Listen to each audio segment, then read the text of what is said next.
যদি তোমাদের কম থাকে তাহলে এই বিয়ে হবে না, এই বউ আমরা নিব না। আমরা রেডি হয়ে আসছি, কিভাবে তোমাদের কাছে টাকা নিতে হয়, কিভাবে তোমাদের সবকিছু করা লাগে আমরা তাই করবো। এই বললাম মেয়ের বাবারে মারছে, মেয়ের চাচারে মারছে, মেয়ের ফুপারে মারছে, মেয়ের মারে মারছে, মেয়ের ছোট বোনেরও মারছে।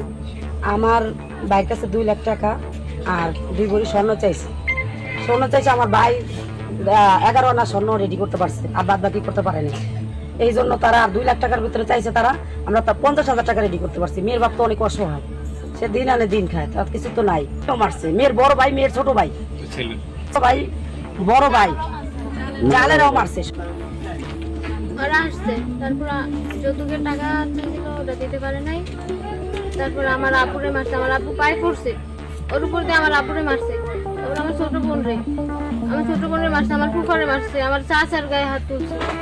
সবাই মারিয়া তারপর ওদিকে ওকে দিয়ে চলে গেছে, এখন হসপিটালে ভর্তি আছে।